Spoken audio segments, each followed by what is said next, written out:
वजारत की कोई फरमाए। मैं रहमत दूंगा जनाब मोहतरम इकबाल जाहिद साहब को।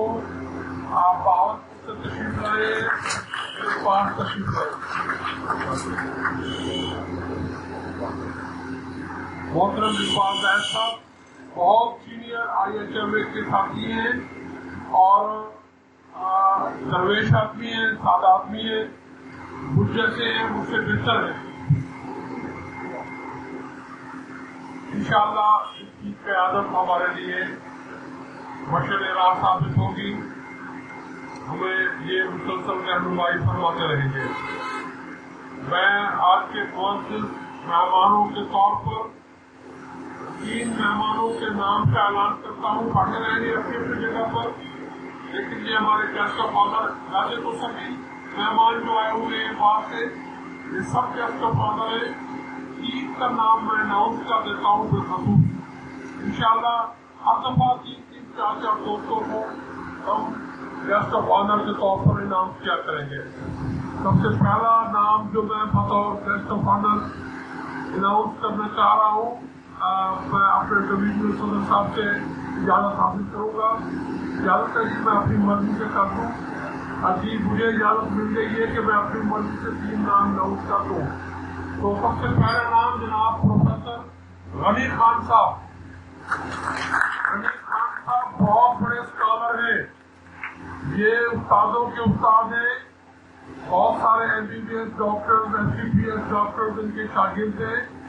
आप गवर्नमेंट डिग्री कॉलेज जलाली खान में जोलॉजी के प्रोफेसर के तौर पर तैनात रहे हैं। जिंदगी भर पढ़ाया है, रिज़्क़े हलाल खाया है। मेरे इस जुमले पर बहुत गौर कीजिएगा। उम्र भर पढ़ाया है और रिज़्क़े हलाल खाया है। रिटायरमेंट के बाद अब होम्योपैथी कर रहे हैं। बहुत सारे मकालाजात और रिसर्च पेपर जोलॉजिकल सोसाइटी में पढ़ चुके हैं। मुजफ्फराबाद यूनिवर्सिटी में पिछले दिनों में इन्होंने सिंध में जामशोर यूनिवर्सिटी में भी एक पेपर पढ़ा है और अल्हम्दुलिल्लाह होम्योपैथी के हवाले से काबिल कदर शख्सियत है और इंशाअल्लाह हमें इनसे बहुत कुछ सीखने के मौके मिलेंगे। शहाब खान साहब को खुशामदीद। दिल की गहराइयों से मुजफ्फरनगर की इंतजामिया तमाम आने वाले साथियों को खुशामदीद का आगे बढ़कर सीने से लगाए और इन छात्रों से सीखे। इन्होंने मुल्तान में इनकलाब बर्पा किया है। मेरे दूसरे साथी जिनको मैं आज के मेहमान के तौर पर अनाउंस करना चाहता हूँ, खसूसी मेहमान के तौर पर, वो है मुल्तान से आए हुए जनाब डॉक्टर जाहिद साहब। पीछे पीछे तशरीफ फरमाए। बहुत नॉलेजफुल आदमी है, पढ़े लिखे, होम्योपैथ है और मुझे इनसे मुतासर होना ही चाहिए था। इनसे मुतासर होकर मैंने कोई गलती नहीं की है। इनकी शख्सियत हमाशयत है और होम्योपैथी में इनकी खिदमत इंशाअल्लाह इज्जत और एहतराम की निगाह से देखी जाएगी। ये पीछे तक आवाज सही आ रही है तमाम साथियों को? कोई आवाज कमी तो नहीं है?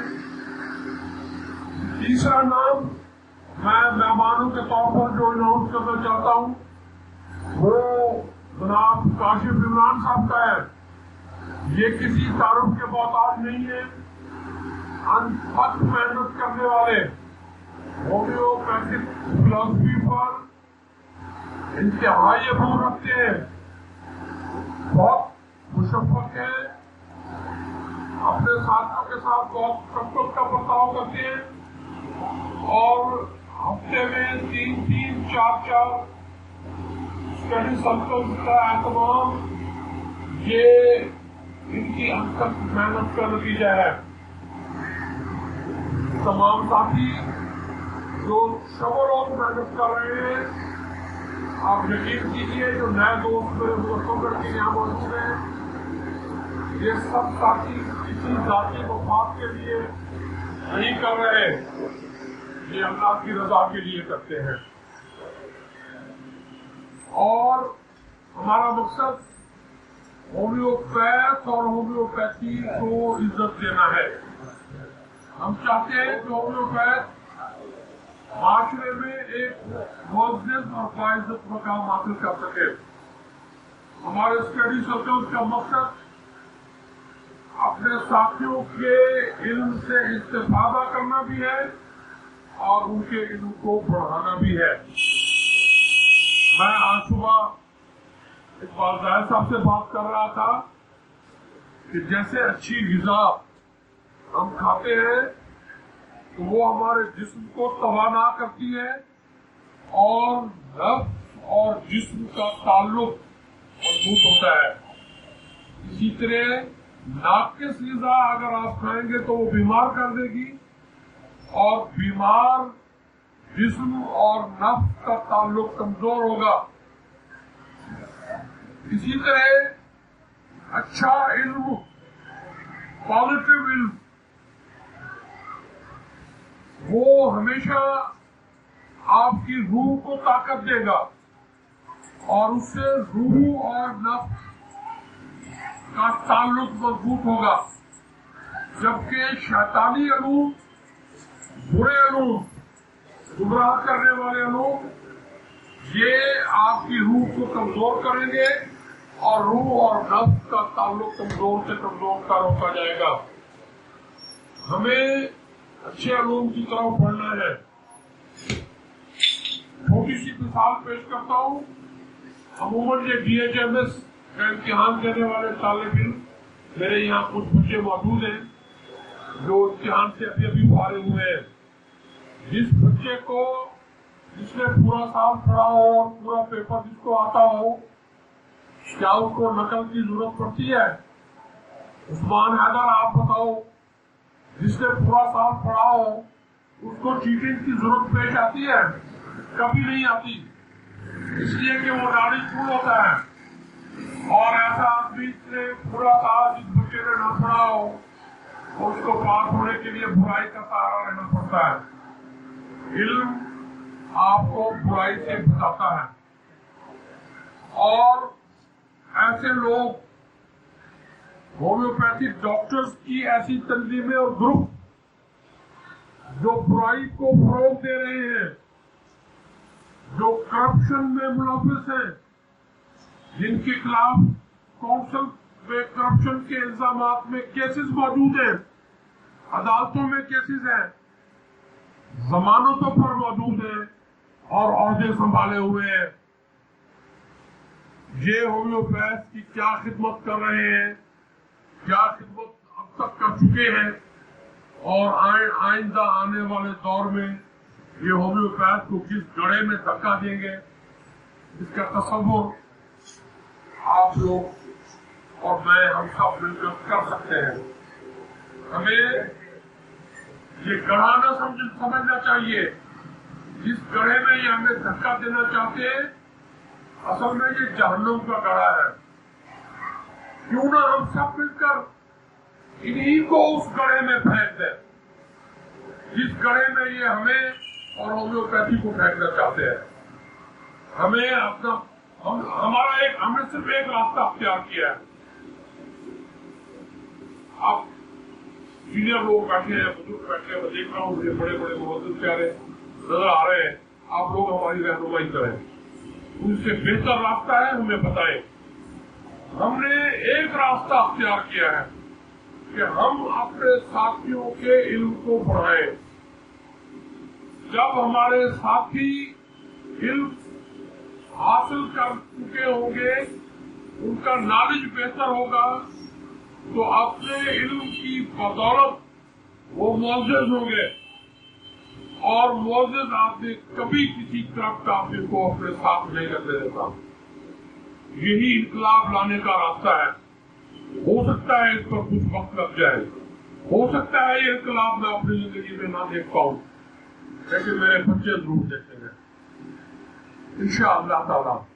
हमें पूरी तनज़ही के साथ, खलूस-ए-नियत के साथ, मेहनत और मोहब्बत के साथ, बाहमी अहतमाद के साथ सफर को जारी रखना है।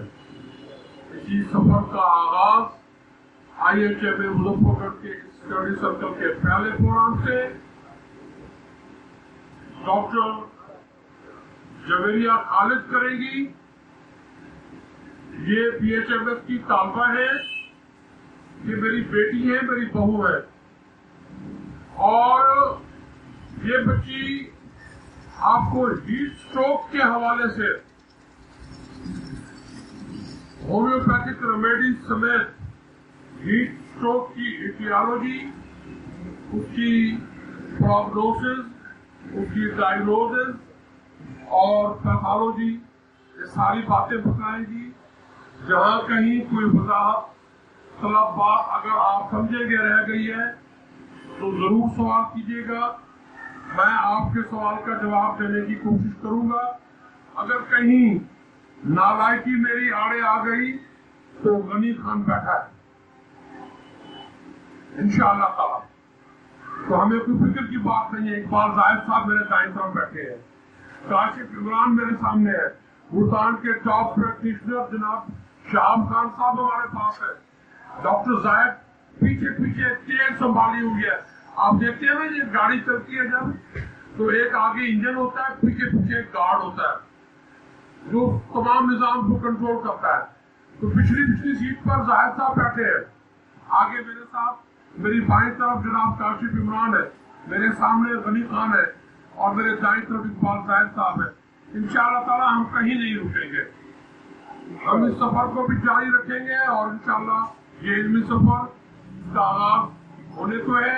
मैं अपनी बेटी जवेरिया खालिद से कहता हूँ, डॉक्टर जवेरिया खालिद, इनको माइक देता हूँ कि ये बिस्मिल्लाह करें और मुजफ्फरगढ़ के स्टडी सर्कल का आगाज हीट स्ट्रोक, क्योंकि गर्मी का मौसम है और हीट के मसाइल और हीट स्ट्रोक के मसाइल बड़े कॉमन है, इसलिए हमने एनवायरमेंट के और हालात के हवाले से इस टॉपिक का इंतखाब किया है। इनकी गुफ्तगू के बाद मेरी बेटी याद बतूल, ये BHMS फाइनल की स्टूडेंट है और ये होम्योपैथिक रेमेडीज की रिलेशनशिप के हवाले से हिला देने वाली बातें करेगी। इंशाअल्लाह ताला आप लोग हैरान खुश हो जाएंगे। और फिर आखिर में थोड़ी बहुत गुफ्तगू मैं टिप्स के हवाले से करूंगा, प्रैक्टिस के हवाले से हमें टिप्स की दरकार होती है। इसी तरह हम हर मीटिंग में अपने साथियों में से किसी न किसी से इस्तेफादा करते रहेंगे, काशिफ इमरान साहब से, क्याब खान साहब से, जायद साहब से, दीगर दोस्तों से बारी बारी सबसे इस्तेफादा करेंगे। तो आगाज के लिए आप काइंडली क्लैपिंग कर दीजिए। कागज पेन सबके पास होना चाहिए। ये इल्मी और फिक्री और अदबी काम हम कर रहे हैं, ये कागज पेन होने जरूरी है। आप देख लीजिए जिनके पास कागज पेन नहीं है, आप मुझे कहें मेरे पास कागज है, मैं अवेलेबल करता हूँ, पेन मैं आपको दुकान से मंगवा देता हूँ, ताकि जो कुछ हम बताएं करें बात आप उसको नोट भी कर सके और उससे इस्तेफादा भी हासिल कर सके। जिन दोस्तों को कागज या पेन चाहिए हो वो जरा ये इंतजामिया में से मैं एक दो दोस्तों को जिम्मे लगा देता हूँ। डॉक्टर खालिद फारूक साहब काइंडली आप मैनेज करें, दोस्तों के पास जो चाहे कागज पेन रखना, जो ना चाहे उनको कागज पेन मिलने चाहिए, क्योंकि जो बातें हमने बतानी है ये नोट किए बगैर ऐसे बातें ही बढ़ेगी। डॉक्टर साहब कागज देखें, कागज प्रोवाइड करें दोस्तों को, पेन भी प्रोवाइड करें। उस वक्त तक मैं अभी ये बेटी के पीछे एक बटन पड़ा होगा कागजों का, आधा रिंग पड़ा होगा, इसी में से कागज दे रहे ऊपर वाला पे उसी में डाल दे। उस वक्त तक ये तारों की बात करती है, हीट स्ट्रोक क्या होता है, इनके क्या क्या साइनोनाइम्स होते हैं और इसकी गुजाई शक्ल क्या है, ये उस वक्त तक जवेरिया ये बात करती है। जवेरिया बेटा आपको वोट जरूरत पड़ेगी, तो मार्कर भी मौजूद है, सब मौजूद है, ठीक है, रेडी है, ये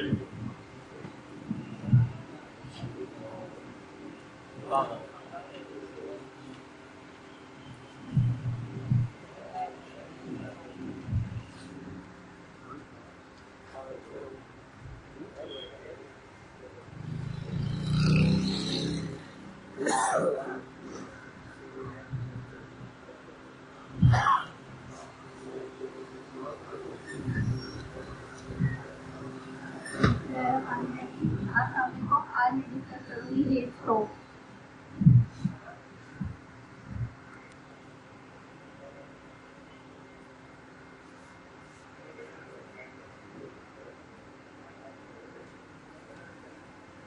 फर्स्ट ऑफ ऑल इसकी डेफिनेशन,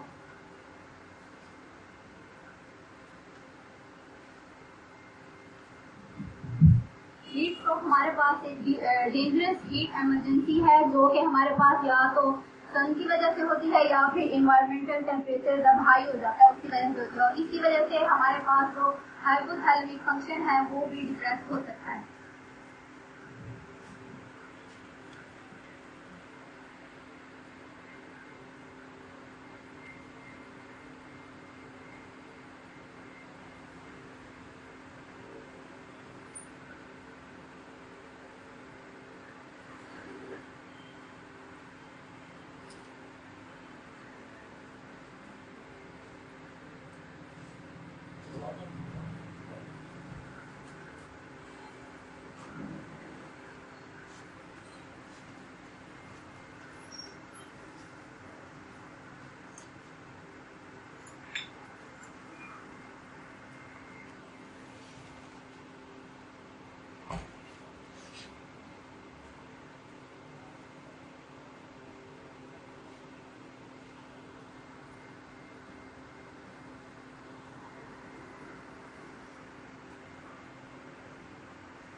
और इसके अलावा सैम्पल ने सजेस्ट किया था हीट स्ट्रोक जो है हमारे पास एक इन्फेक्शियस डिजीज है और इसकी वजह से जो मतलब इसका जो इफेक्ट है वो सर्टेन प्लेसेस पर ही होता है। इसके अलावा जहाँ पे हीट स्ट्रोक की बात होती है वहाँ पे हीट एब्जॉर्प्शन का जिक्र भी आता है। तो अब मैं आपको मतलब इसका डिफरेंस बता देती हूँ, हीट स्ट्रोक और हीट एब्जॉर्प्शन को हम किस तरह डिफरेंशिएट कर सकते हैं।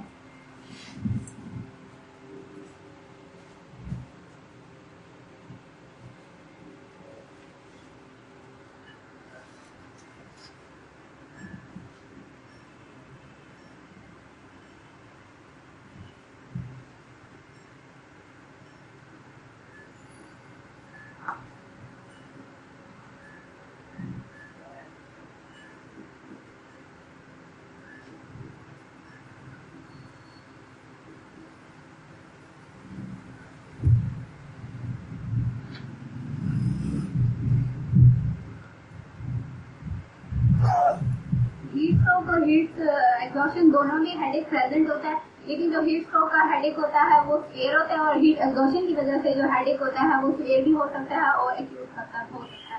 और उसके अलावा वीकनेस दोनों में प्रेजेंट होती है और हीट स्ट्रोक जो है उसमें डिजीनेस होती है और कंफ्यूजन भी होती है, बट जो हीट एग्जॉशन है उसमें हमारे पास एक तो पेशेंट को इरिटेबिलिटी होती है और उसके अलावा जो है पेशेंट फेंट भी हो सकता है, बट हीट स्ट्रोक में जो पेशेंट है वो अनकॉन्शियसनेस की स्टेट में होता है। उसके अलावा हीट स्ट्रोक में जो स्वेटिंग है वो बिल्कुल नहीं होती, लेकिन हीट एग्जॉशन में जो है वो स्वेटिंग बहुत ज्यादा होती है। उसके अलावा स्वेटिंग कम होती है जिसकी वजह से इसकी बॉडी जो है वो कूल और कामी होती है। और उसके अलावा जो है बॉडी टेम्परेचर जो है इसका एलिवेट करता है, लेकिन 40 डिग्री से वो कम होता है। लेकिन हीट स्ट्रोक में जो बॉडी टेम्परेचर है वो 40 डिग्री से भी एलिवेट कर सकता है, क्योंकि उसकी जो बॉडी है वो हॉट हो जाती है और ड्राई हो जाती है। बात समझ में आ गई है या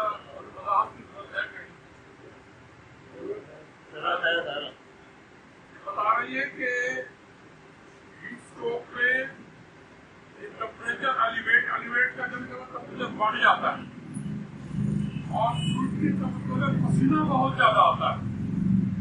थोड़ा आप तमाम करें साथ, पसीना ज्यादा आता है। और दूसरा इन्होंने बात कही है कि टेम्परेचर जो है वो 40 डिग्री से भी बढ़ जाता है। 40 डिग्री सेंटीग्रेड का मतलब है कि 105 से भी बढ़ जाता है, समटाइम्स 106 तक भी चला जाता है।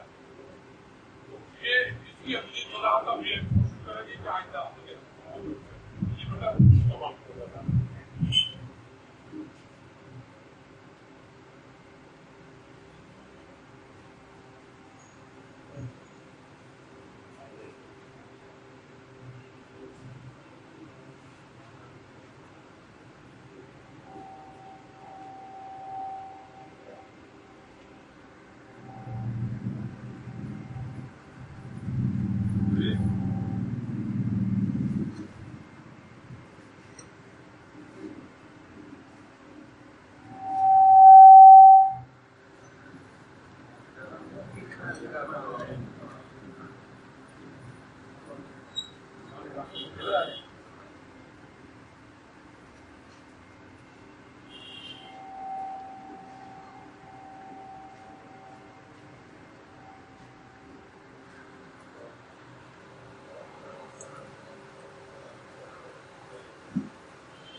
फिजियोलॉजी ये है कि बॉडी का जो थर्मो रेगुलेटरी सिस्टम है वो फेल हो जाता है, जिसकी वजह से जो हमारे पास बॉडी का जो टेम्परेचर है वो राइज कर जाता है। और उसके अलावा जो है सेलुलर डैमेज स्टार्ट हो जाती है किडनी के लेवल पे या ब्रेन या मसल या फिर लीवर।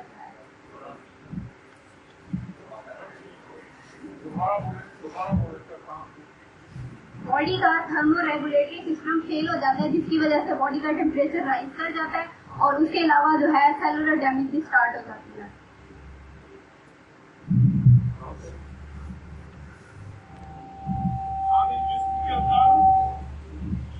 जो खुदा ने ऑटोमेटिक निजाम रखा है टेम्परेचर को, दर्जा राहत को मेंटेन रखने का। वो ऑटोमेटिक सिस्टम काम हो जाता है, जिसकी वजह से दर्जा राहत बढ़ जाता है, ज्यादा हो जाता है। और ज्यादा दर्जा राहत पे बुनियादी सतह पर मुख्तलिफ आकार में तबाही शुरू हो जाती है। जैसे दिमाग के अंदर कुछ बुनियाद ऐसे हैं जो तबाह होने शुरू हो जाते हैं। इसी तरह जब दिमाग के बुनियाद में तबाही शुरू होगी तो मरीज को धक्के लगने शुरू हो जाएंगे, उस पर बेहोशी तारी हो जाएगी। इसी तरह वार्म आ जाएगा, रीढ़ की हड्डी में पानी जमा होना शुरू हो जाएगा। इसी तरह अगर गुर्दों में बुनियाद खत्म होना शुरू हो जाएंगे, गुर्दों की जो कार्टेक्स है उसके अंदर जो कारण कायमा की लेयर है, कारण कायमा कहती है, वो गुर्दों की वो सतह जो अमली तौर पर पेशाब बनाने के अमल में हिस्सा लेती है, वो डैमेज होना शुरू हो जाएगी, नेफ्रॉन्स तबाह होना शुरू हो जाएंगे। तो ऐसी सूरत में रीजन फेलियर आ सकता है। इसी तरह जिगर में तबाही हो सकती है, लीवर की भी कारण कायमा काम करने वाली जो लेयर है वो तबाह हो सकती है।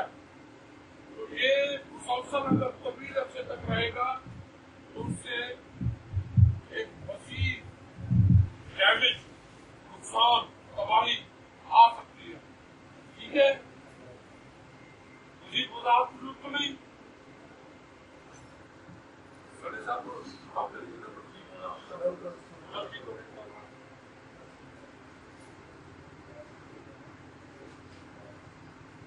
बेटा चलो आपके डाउट वार्निंग नहीं आते। मतलब सबसे पहले क्या होता है, जो वांटेड वर्क होता है वो भी मतलब जो पर्सन है वो परफॉर्म नहीं कर सकता, और उसके जो मसल्स हैं वो लग जाते हैं, और उसके अलावा उससे डिजीनेस की कंडीशन प्रेजेंट होती है। उसके अलावा उसे भूख भी नहीं लगती, लेकिन प्यास उसे बहुत ज्यादा लगती है, और उसके अलावा अनकॉन्शियसनेस की स्टेट भी उसमें प्रेजेंट होना स्टार्ट हो जाती है, और उसके अलावा उसे बहुत ज्यादा कमजोरी भी होती है।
इनिशियल सिम्टम्स है। इसके अलावा ग्रेट डिस्ट्रेस होती है, उसको एपिगेस्ट्रियम है, और उसके अलावा डिजीनेस, वीकनेस होती है, और ड्राइनेस भी हो जाती है स्किन की। उसके अलावा फ्रीक्वेंट यूरिनेशन हो जाती है, और ग्रेट हार्ट डिस्कम्फर्ट हो जाती है उसको हॉट एटमॉस्फेयर की वजह से। और उसके अलावा अनकॉन्शियसनेस भी हो जाती है, क्योंकि जो सन है उसकी डायरेक्ट रेज उसके ऊपर पड़ी होती है, जिसकी वजह से अनकॉन्शियसनेस की स्टेट हो जाती है। अगर वो प्रोलॉन्ग कर जाए तो इसको मतलब कन्वर्जेंस भी हो सकते हैं।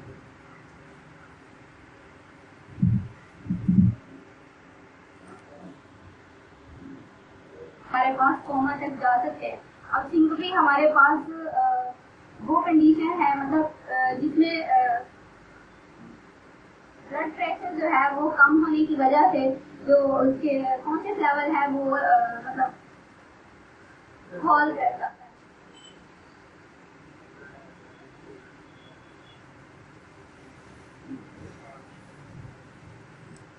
the main symptom हो जाता है, main जो है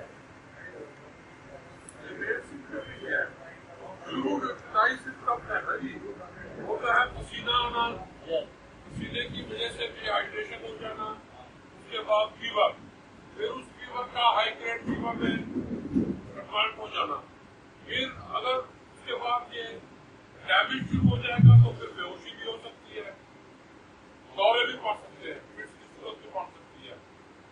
ये इसकी सिम्टम है। अब इससे आपको अगर उसका सन एक्सपोजर भी है, इसकी वजह हो सकती है कि मुसलसल वो सूरज की गर्मी के सामने रहा हो। दूसरी वजह ये भी हो सकती है कि कोई आदमी सूरज की छाओं के सामने तो नहीं रहा, लेकिन हवस में या गर्मी में रहा है मुसलसल, उसे हम हीट स्ट्रोक कहेंगे। सन में है तो सन स्ट्रोक कहलाएगा। अगर हीट में हवस में रहा है, भले साय में है, तभी ये सिम्टम पैदा होंगे। ब्लड प्रेशर इस पे अक्सर एकदम ड्रॉप कर जाता है और उसके कम हो जाने के साथ साथ क्योंकि जिसमें डिहाइड्रेशन होती है, स्किन ऑटोमेटिकली ड्राई हो जाएगी। डिहाइड्रेशन की अलामत है कि स्किन ड्राई हो जाती है, इसमें पानी की कमी हो जाएगी और जब पानी की बहुत ज्यादा कमी होगी तो फिर ऐसी सूरत में उल्टियां भी शुरू हो सकती है, बदली भी शुरू हो सकती है। उसको पानी बार बार काफी मिकदार में देना बहुत जरूरी होता है। उसको बार बार नहलाएं, ठंडे पानी से उसका टेम्परेचर मेंटेन करें, उसको ठंडी जगह आराम करवाएं और उसको मेडिकेशन दें या मेडिकेशन की बात आपको बताएं।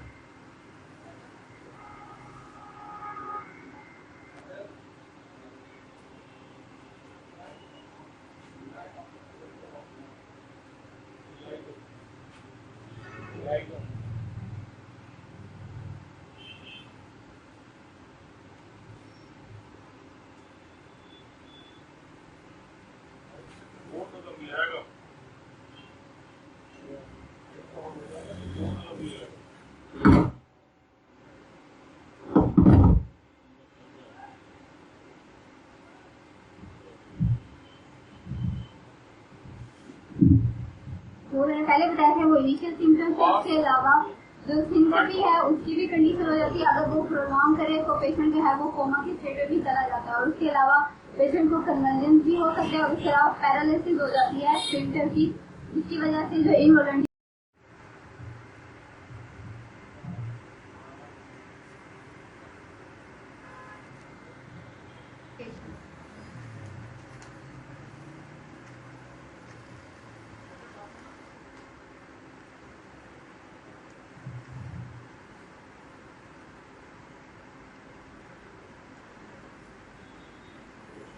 कॉम्प्लिकेशन जब हमारे पास हीट स्ट्रोक जो है वो ज्यादा फेयर हो जाए तो उसकी वजह से हमारे पास या तो सेरिब्रल एपोप्लेक्सी भी हो जाती है और इसके अलावा जो है वो यूरेमिया भी हो सकता है। और सेरिब्रल एपोप्लेक्सी हमारे पास सडन डिजीज है जो कि spontaneous non inflammatory circulatory disturbance की वजह से काज होती है और इसमें जो है वो ब्लड वेसल्स भी इन्वॉल्व होती है।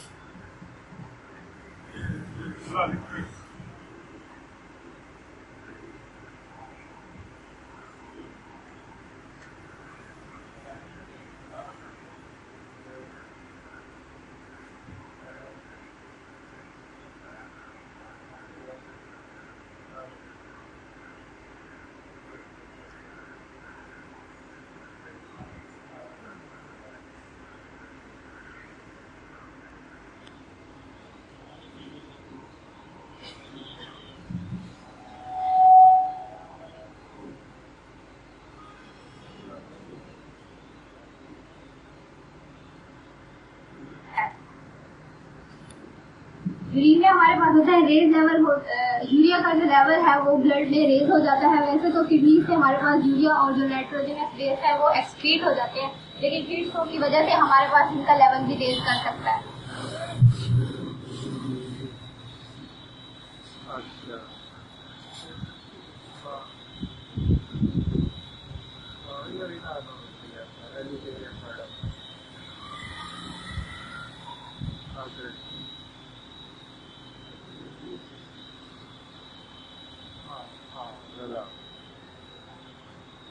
इसके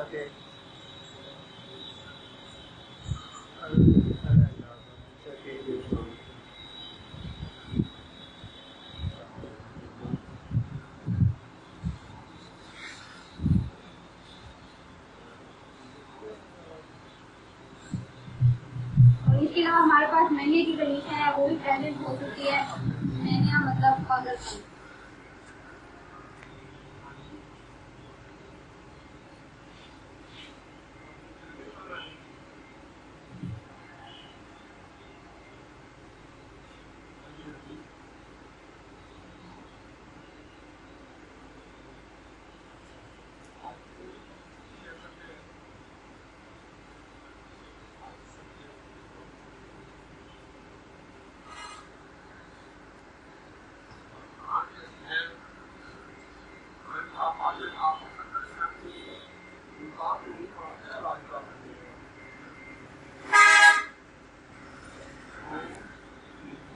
जो है वो persistent headache भी प्रेजेंट है।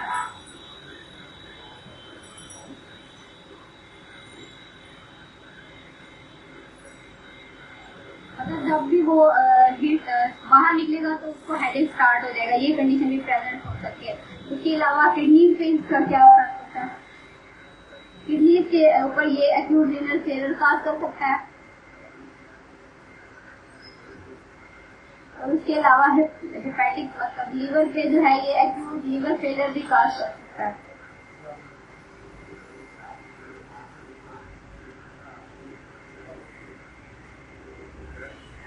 इसके अलावा हार्ट के ऊपर हार्ट फेलियर जो है मायोकार्डियल मसल डैमेज काज कर सकता है, जो कि एरिथमियाज या कार्डियक अरेस्ट की वजह से जो है मसल डैमेज हो सकते हैं।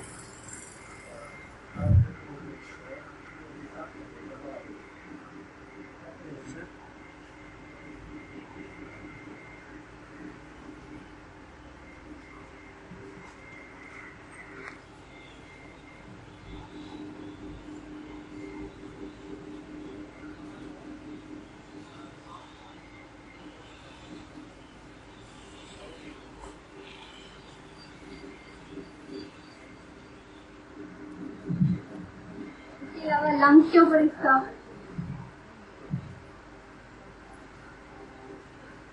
लंग पे ये जो है डेवलप कर सकता है एक्यूट रेस्पिरेटरी सिंड्रोम जो है।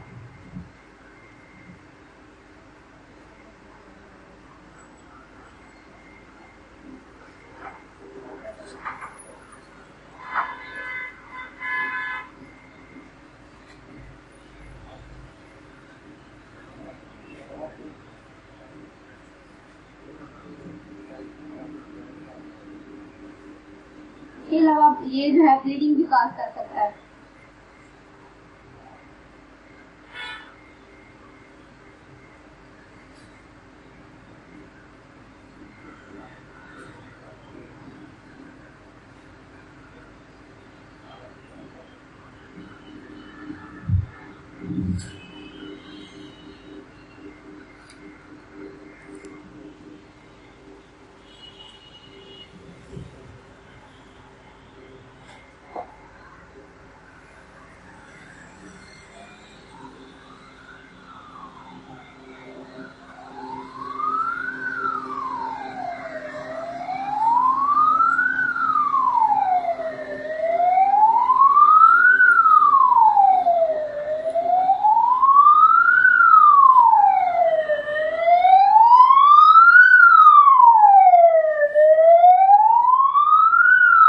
टेम्परेचर है वो लो होता है, बट जो हीट स्ट्रोक है उसमें हमारे पास जो टेम्परेचर है वो ज्यादा होता है, और उसकी जो पल्स है वो भी जाहिर बात है अगर मतलब उसका टेम्परेचर ज्यादा है तो उसकी पल्स है वो भी स्ट्रॉन्ग होगी और फास्ट होगी, बट जो सेरिब्रल एपोप्लेक्सी है उसकी जो पल्स होगी वो भी लो होगी।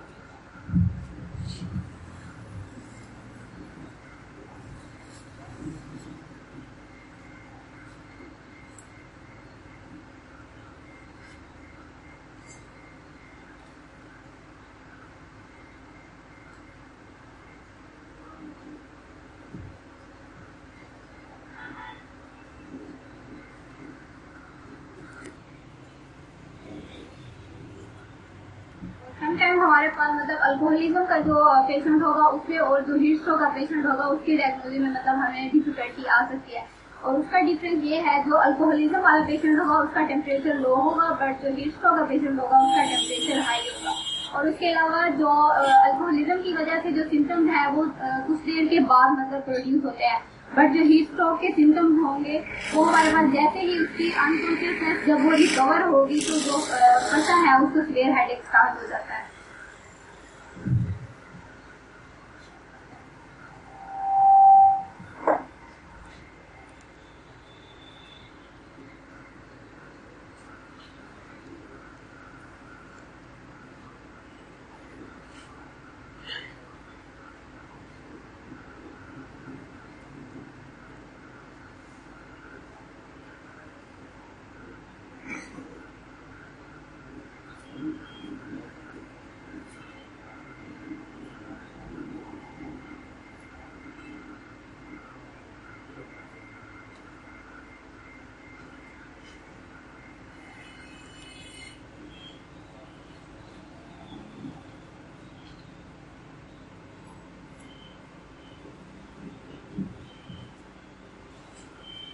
और उसके अलावा यूरेमिया और हीट स्ट्रोक है उसका उसमें भी डायग्नोसिस के लिए हमारे पास ये है, जो यूरेमिया का पेशेंट होता है उसके मतलब उसको कन्वर्जन जो है वो जरूर पड़ते हैं, बट जो हीट स्ट्रोक का पेशेंट है उसको कन्वर्जन हो भी सकते हैं या मतलब नहीं भी होते। और उसके अलावा जो उसकी हीट स्ट्रोक का जो हीट स्ट्रोक का पेशेंट है उसकी जो अनकॉन्शियसनेस है या तो वो बेटर हो जाती है कुछ देर के बाद या फिर उसकी डेथ हो जाती है, बट जो यूरेमिया का पेशेंट होता है उसकी जो अनकॉन्शियसनेस है वो कुछ दिनों के लिए रहती है।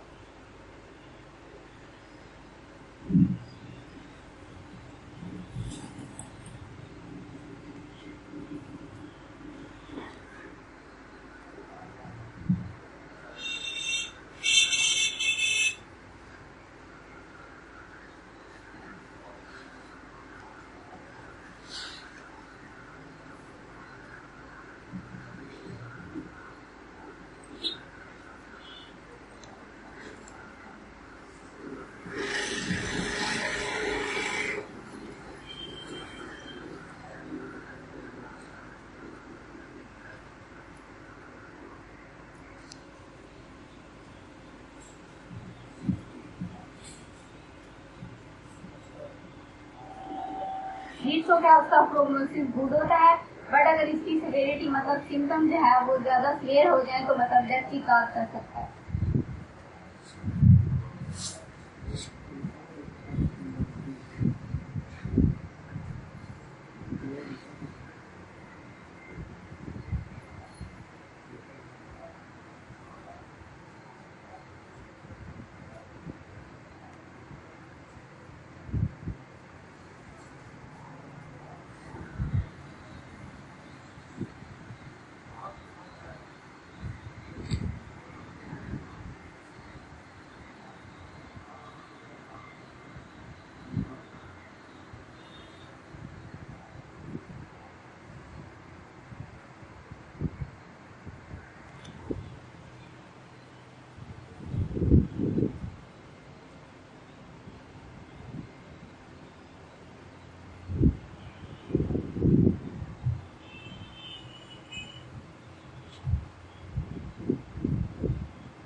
जो फर्स्ट है वो हमारे पास है प्री समर प्रिपरेशन।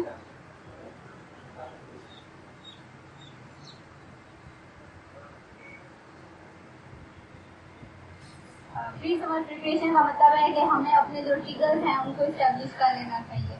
और इसके अलावा सेकंड रहेगा हमारे पास कंट्रोल, और थर्ड में हमारे पास आएगा इसकी डेली मॉनिटरिंग, मतलब जो हमने ट्रिगर्स दिए थे उनको हम डेली जो है डेली बेसिस हम उसे मॉनिटर करेंगे।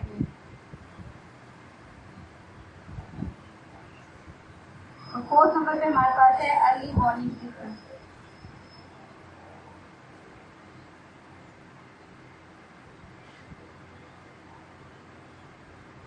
और लास्ट में हमारे पास आता है पोस्ट ट्रॉमा रिव्यू।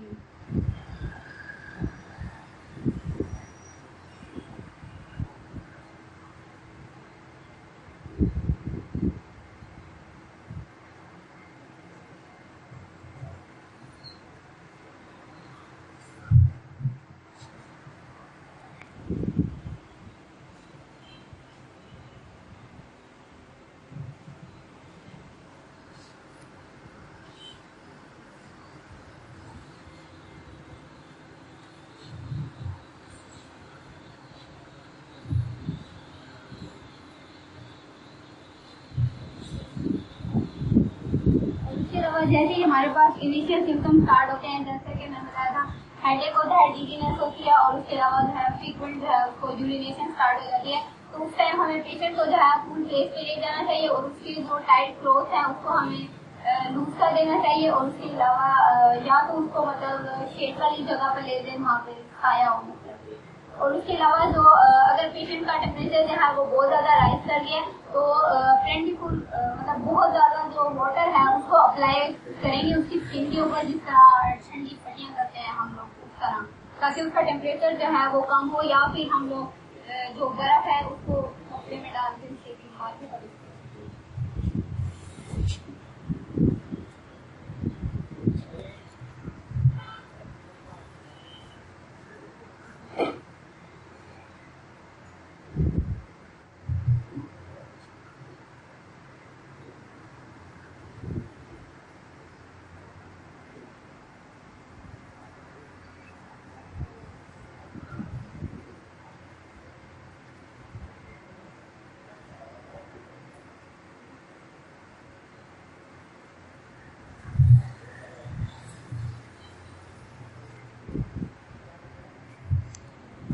देखेंगे इसका होम्योपैथिक ट्रीटमेंट।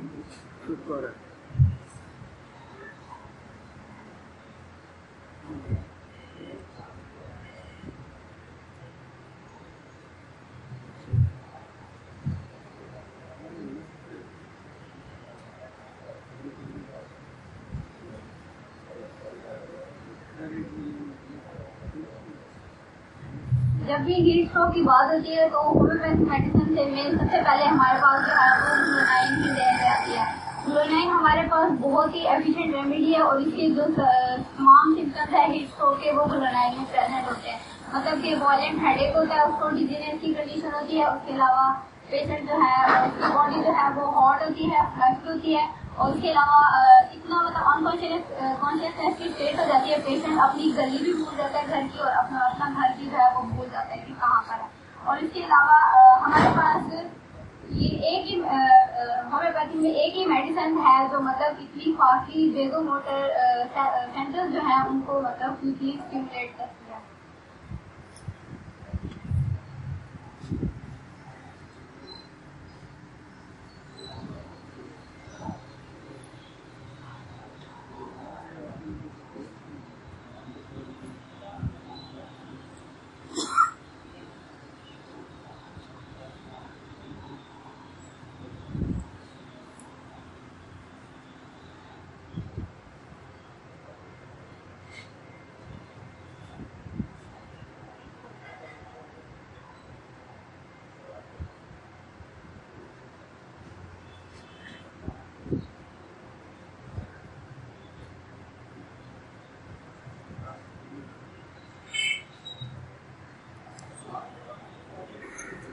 जो कि मतलब वेगोमोटर सेंटर जो है मेडुला में उनको स्टिमुलेट करती है बहुत सी।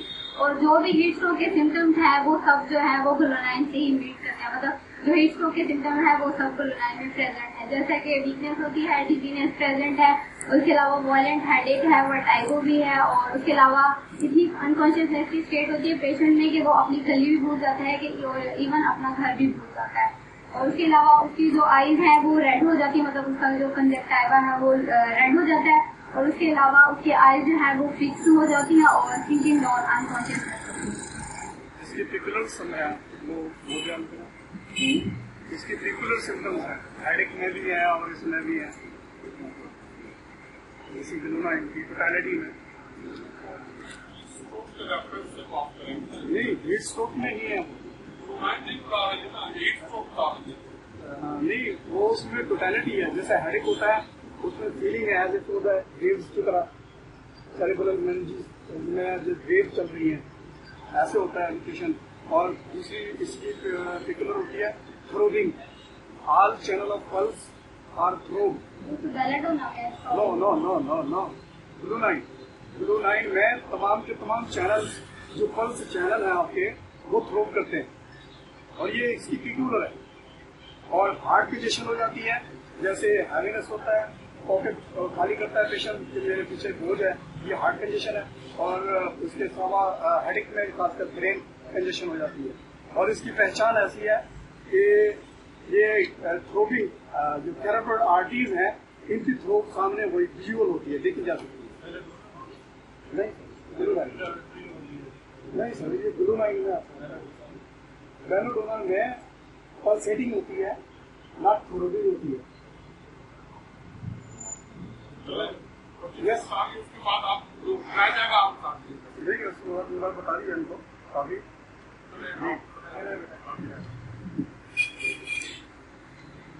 सिमिलर है, इसमें ड्रॉजीनेस भी होती है। इसके अलावा कॉन्शियसनेस जो है वो भी लूज हो जाती है, और ब्रीदिंग मतलब उसको ब्रीदिंग एयर होती है। उसके अलावा कॉन्स्ट्रिक्शन हो जाती है चेस्ट की। टेम्पोरल आर्टरीज वो करती है, पल्सेटिंग ज्यादा होती है इसमें। और इसके अलावा स्वेटिंग होती है, रेडनेस होती है, रेडनेस शाइनिंग रेडनेस होती है। और हार्ट होता है। जी सर, ये हीट स्ट्रोक की सिम्टम है। ये इससे खत्म नहीं होगा, ये मेंशन होएगा, ये पिकुलर है, ये बता दिए ना जो सेकंड उसके बाद आप क्या बता।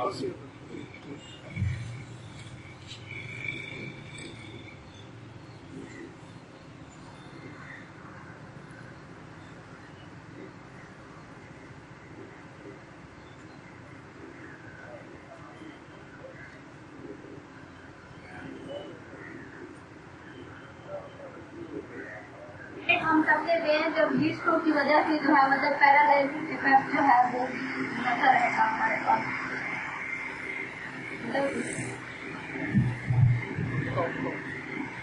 ऐसा है हमारे पास यूजफुल है सनस्ट्रोक में, जहाँ पे मतलब है वो पैरालाइजिंग इफेक्ट होता है, मतलब सर्कुलेशन में जब पैरालाइजिंग इफेक्ट आएगा तब हम लोग एकोनाइट कर सकते हैं।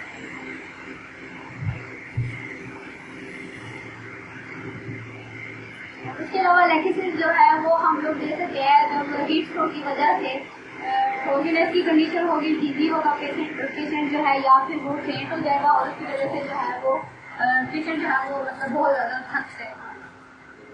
और उसके अलावा जो नेट्रम कार्ब है वो हमारे पास जो है हीट स्ट्रोक के जो बैड इफेक्ट है, मतलब क्रोनिक इफेक्ट जो है हीट स्ट्रोक के, उसमें हम लोग दे सकते हैं। मतलब जैसे ही जो पेशेंट है वो बाहर निकलेगा, जैसे उस पर हीट पड़ेगी तो उसको जो है वो फिर हेडेक स्टार्ट हो जाता है। और उसके अलावा हमारे पास जो ओपियम है उसमें एक तो अनकॉन्शियसनेस होती है, और जो पेशेंट है वो डीप कोमा की स्टेट में चला जाता है। मतलब हीट स्ट्रोक की वजह से मैंने आपको बताया था कि कन्वर्जन भी हो सकते हैं, या फिर सिंकोपी या कोमा भी हो सकता है। तो ये मेडिसिन जो है ये डीप कोमा और अनकॉन्शियसनेस में हम दे सकते हैं। और इसमें जो है पेशेंट की आईज जो है वो ग्लासी होती है और हाउस क्लोज होती है। इसके अलावा हमारे पास अगेरिकस है। अगेरिकस हम लोग देते हैं वर्टाइगो होता है जब हमारे पास सनलाइट की वजह से मतलब हेडेक को स्टार्ट होता है।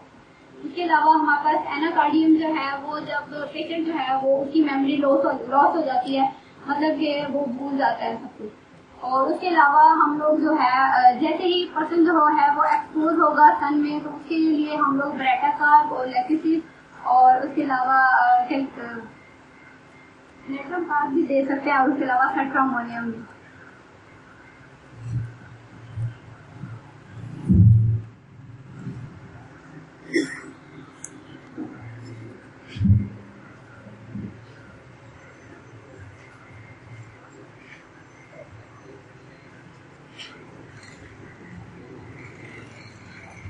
Thank you doctor Javeria.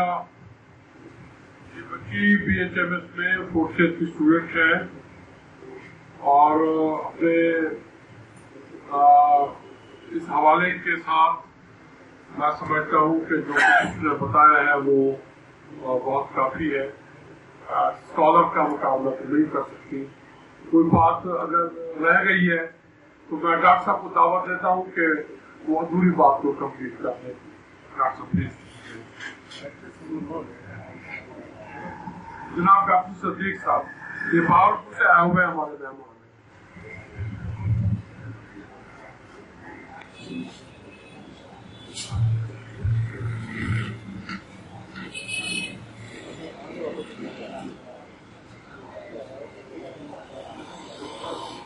मेरा नाम डॉक्टर मोहम्मद सदीक, जैसे सबने कहा कराया, मैं भी इस्लामी यूनिवर्सिटी का स्टूडेंट हूँ। इनका गालिबन मोस्ट सीनियर हूँ। फर्स्ट प्राइमरी क्लास ये जो PHM की उसमें मैं रहा हूँ। इनके कुछ टीचर थे उनके साथ। लिहाजा ये वैसे एक अच्छी कावश है कि इन्होंने कचलू से या इससे तैयार किया असाइनमेंट आपको बयान की।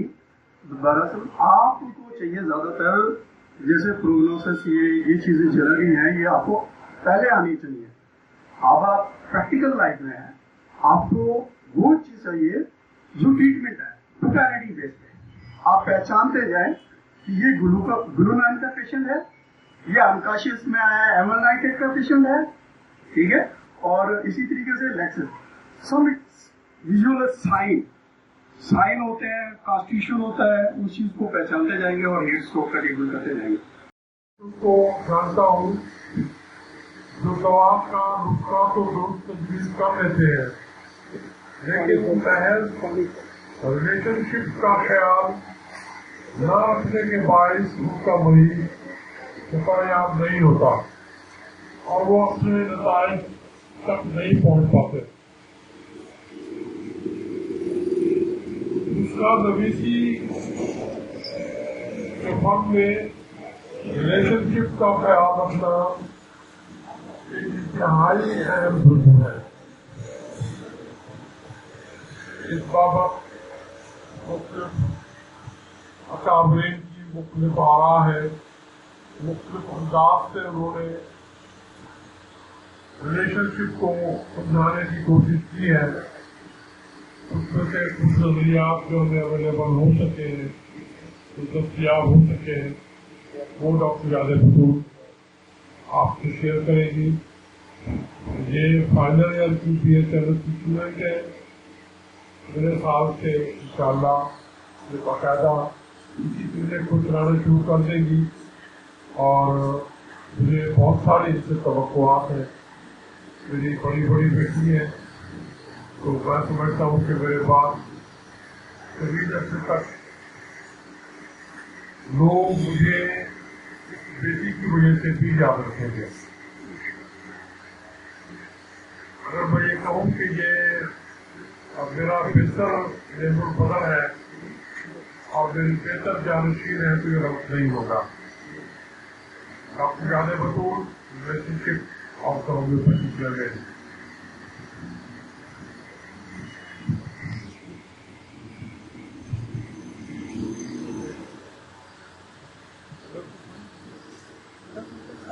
पता नहीं यार कहाँ गया, वो भी खड़े खड़े भाग गए।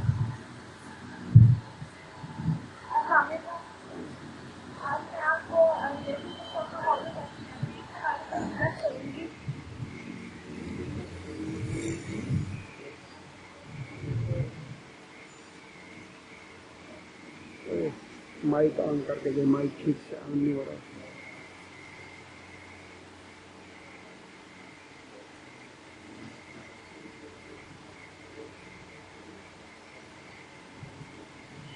के हवाले में हमारे पास टेक्नोलॉजी होती है जिनको समझने के लिए हमें बहुत जरूरी है, क्योंकि अगर हम लोग उन टेक्नोलॉजीज को नहीं समझेंगे तो हमें नहीं पता चलेगा कि इस फैमिली का इससे क्या रिलेशन है और क्यों है किस तरह है। सबसे पहले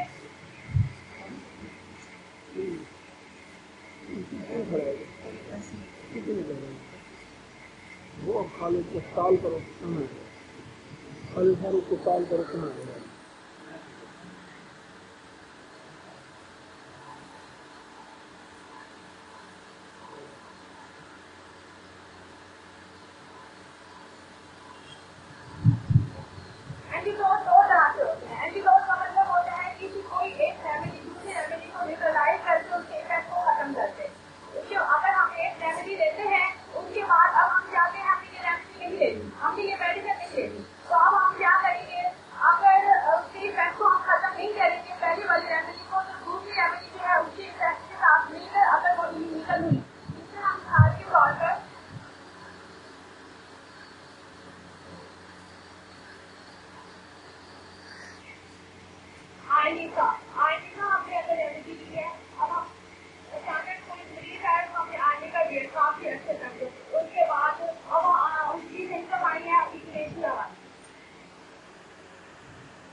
एंटीडोट कर सके इस फैमिली को।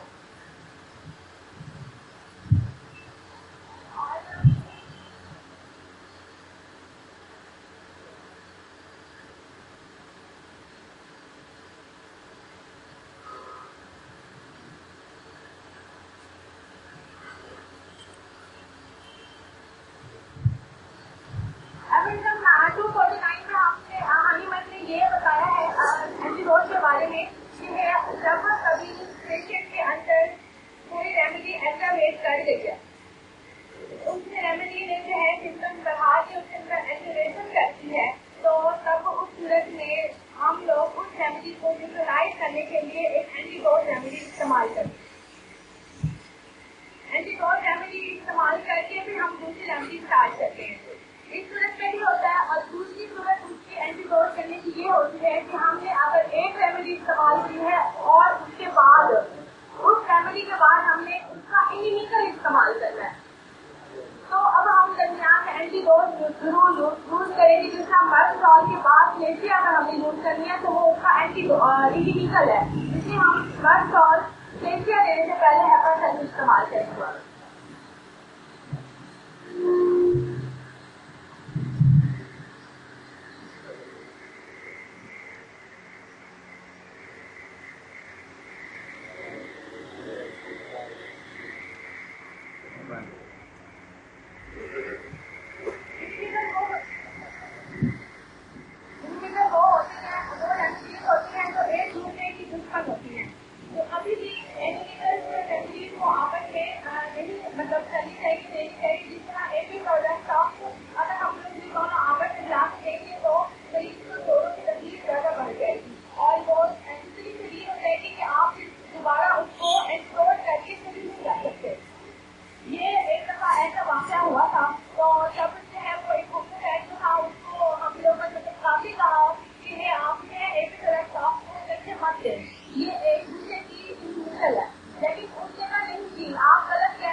कॉम्प्लीमेंट्री वो रेमेडीज होती है जब एक रेमेडी हम देते हैं उसके बाद उससे अपना बॉडी के अंदर असर खत्म करती है, अब वो मरीज आगे काम नहीं कर सकती। एक पेशेंट आपके पास आया, उसके नाम की ये बीमारी है, आपने उसको एक मेडिसिन दी और 1 महीने तक आपने उसको मेडिसिन दी, उसने अपना अच्छा काम दिखाया, पेशेंट ठीक हो गया, लेकिन थोड़ी बहुत अभी बीमारी उसके अंदर बाकी थी। आपने क्या किया, वो रेमेडी जो अब काम से ही नहीं कर रही, तो आपने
फॉलोवेल बहुत सारी होती है, एक फॉलोवेल आफ्टर, फॉलोवेल फाइव।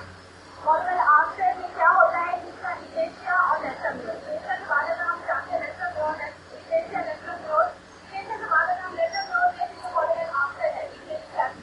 लेकिन लेटर ग्रोथ की जो पहले वाली फॉलोवेल है वो है follow well five. Later growth follow well five है और इलेक्ट्रा, और इलेक्ट्रा की फॉलोवेल आफ्टर क्या होती है लेटर ग्रोथ।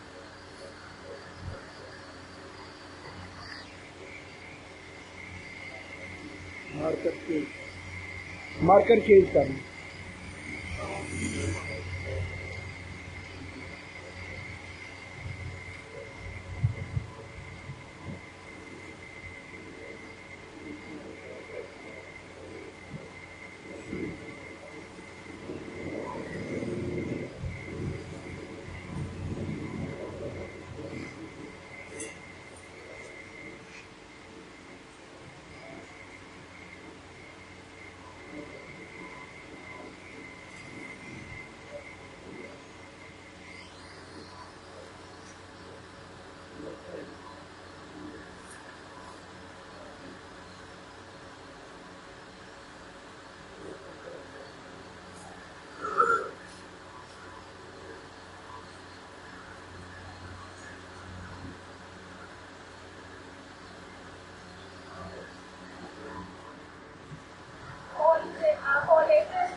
इसलिए ये सारी फैमिली एक दूसरे की कोलेशन रिलेशन है। इनकी आपस की जो चंचल छोटी मोटी सिम्टम आपस में थोड़ी सी कोरिलेट करेंगी आपस में, लेकिन जो कॉन्फिडेंस होती है इनकी फैक्टर्स में वो डिफरेंट है।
हमें फैमिली को रेमेडीज होती हैं जो एक साइकिल होती है। आपके पास पेशेंट आता है, आप देखते हैं कि ये साइकिल इसको सूट करता है, मैं इसको ये साइकिल से चलाऊं तो ये पेशेंट बिल्कुल ठीक हो जाएगा। किसी खास डिजीज के पर आकर अगर आप देखें कि हर साल के बाद एपेटाइटिस और डिप्थिया जो है उस पेशेंट को ठीक कर सकती है, उसको क्योर कर सकती है, तो आप जो है वो साइकिल पे जो है उसको ला सकते हैं। अगर हर साल के बाद एपेटाइटिस और डिप्थिया देंगे तो अगर आप वापिस हर साल में आना चाहते हैं तो दोबारा फिर एपेटाइटिस लेकर इसी तरह ये भी ऐसे साइकिल है कि डिप्थिया के बाद कैंसर और डिप्थिया ये फीमेल रेमेडीज है। तो फीमेल रेमेडीज अगर फीमेल को आपने लेनी और देखते हैं कि आपके पास ये रेमेडीज अच्छी है और पेशेंट को क्योर कर सकती है और वो सिम्टम जो है ये सारी की सारी सेम होते हैं, तो आप क्या करेंगे डिप्थिया के बाद लेक्चर में और लेक्चर के बाद डिप्थिया के बाद दोबारा तो वापिस आना चाहते हैं तो डिप्थिया के बाद भी लेक्चर में और फिर इसी तरह सल्फाइड बैक्टीरिया का नाइट्रोपोजन इसको कहते हैं कॉम्बिनेट रेमेडी जो एक दूसरे के साथ हेल्प भी करती है और पेशेंट को क्योर करने में मदद भी करती है।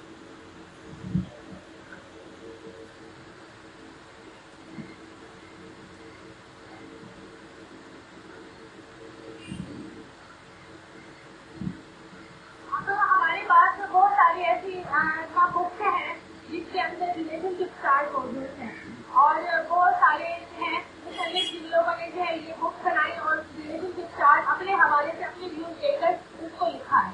तो अब हम लोगों ने 10th की अगर पढ़ी होगी रिलेशनशिप चार्ट या बोर्ड से हम पढ़ते हैं तो इसके अलावा और देखते हैं कि और लोगों ने जो है रिलेशनशिप चार्ट को किस तरीके से रेमेडीज को आपस में किस तरह रिलेट किया है।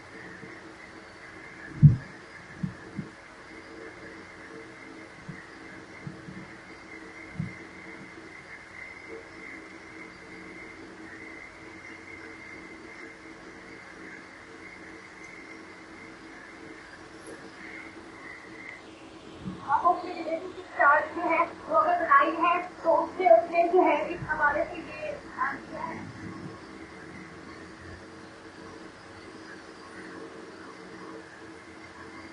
फैमिली रिलेशन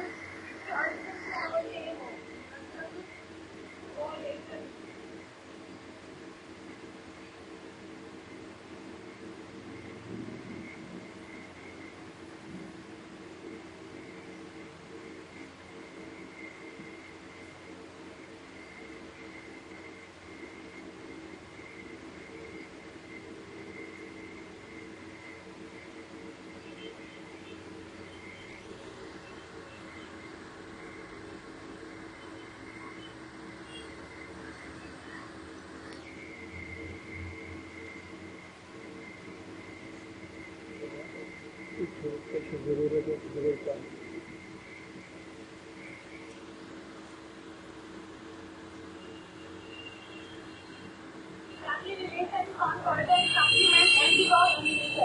इससे जो है इन्होंने ये साइंस करके जो है आपके रिलेशनशिप चार्ट में जो है उसको इस तरीके से दिखाया किया।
डॉक्टर पॉइंटिंग हॉस्टन ने जो है कि remedies related to mind and localities location के हिसाब से और माइंड के हिसाब से उसने सारी रेमेडीज जो है वो बयान करती हैं कि माइंड की ये रेमेडीज अच्छी हैं और इसके अलावा एब्डोमेन की ये अच्छी है और मसल के लिए ये अच्छी है, फ्लां के लिए अच्छी है, फ्लां के लिए अच्छी है, सबके लिए ये करती है। और जनरल रेमेडीज जो जनरली इस्तेमाल होती है पूरी बॉडी में इफेक्ट करती है और वो भी है। और इसके अलावा एंटीडोट और इंजूरियस वही इनिमिकल या इनकम्पैटिबल रेमेडीज हो।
डॉक्टर बॉगर ने रेमेडीज दी हैं वही डॉक्टर बोनिंग हॉसन के हिसाब से माइंड एंड लोकेलिटीज और इसके अलावा रिलेटेड रेमेडीज जिसमें कॉन्कॉर्डेंट, कोलेटरल, कम्प्लीमेंट्री और फॉलोवेल, उसके अलावा एंटीडोट और इनिमिकल रिलेशनशिप चार्ट में दी है।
डॉक्टर जेटी कैंप ने जो है क्रॉनिक रेमेडीज दी हैं, जितने भी क्रॉनिक रेमेडीज जो एक्यूट रेमेडीज की क्रॉनिक होती हैं। एक्यूट केसेस में हम एक्यूट रेमेडीज दे देते हैं जो सडन इफेक्ट करती हैं और थोड़ी देर के लिए होती है, उनकी ड्यूरेशन ऑफ इफेक्ट जो है वो बहुत ही ज्यादा काम होता है। जबकि क्रॉनिक रेमेडीज होती हैं वो तमाम वो रेमेडीज जिनका ड्यूरेशन ऑफ एक्शन जो होता है वो बहुत ज्यादा होता है, लगभग 40 to 60 डेज। तो वो जो है एक्यूट रेमेडीज की क्रॉनिक रेमेडीज वो उनकी भी लिस्ट दी गई है। एक्यूट रेमेडीज तो बहुत सारी होती है, लेकिन बहुत सारी एक्यूट रेमेडीज की एक क्रॉनिक रेमेडी होती है जिसका पैराडोला अजस्टा, उसकी क्रॉनिक रेमेडी का केरिया पार्ट है। तो इसी तरह उसके अलावा कम्प्लीमेंट्री रेमेडीज, एंटीडोट और इम्यूनिकल।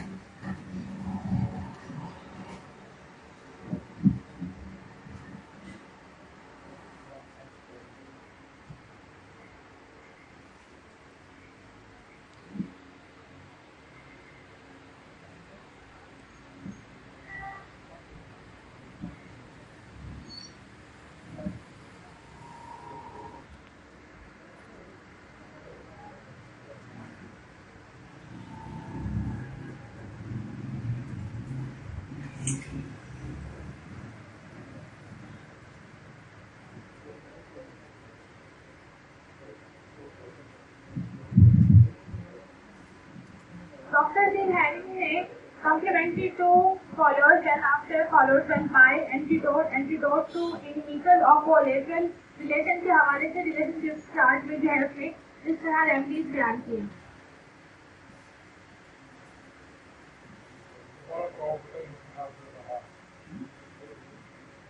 डॉक्टर टी हेरिंग ने complementary to follows when after follows when by antidote to inimical और कोलेटरल रिलेशन के हवाले से उसने इतनी सारी रेमेडीज जो है वो रिलेशनशिप चार्ट पे बयान की है कि क्या इन सबका आपस में क्या रिलेशन है।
डॉक्टर एन के प्राइस ने कम्प्लीमेंट्री जिसमें दो तरह के पार्ट दो हिस्सों में बताए हैं ये कि क्रॉनिक रेमेडीज है कि एक्यूट कॉम्प्लीमेंट कौन कौन से हैं और एक्यूट रेमेडीज की क्रॉनिक कॉम्प्लीमेंट कौन कौन से हैं और इसके अलावा इनकम्पेटिबल जिसे इनिमिकल भी कहा जाता है और वेजिटेबल एनालॉग और केमिकल एनालॉग की तमाम लिस्ट देती है। वेजिटेबल एनालॉग वो तमाम मतलब वेजिटेबल और प्लांट से बनने वाली रेमेडीज और केमिकल एनालॉग वो तमाम रेमेडीज जो मिनरल से बनती हैं जिस तरह नेचर में और मालीबार कलकेरिया स्पॉट वगैरह वगैरह और वेजिटेबल एनालॉग मेलिन की वगैरह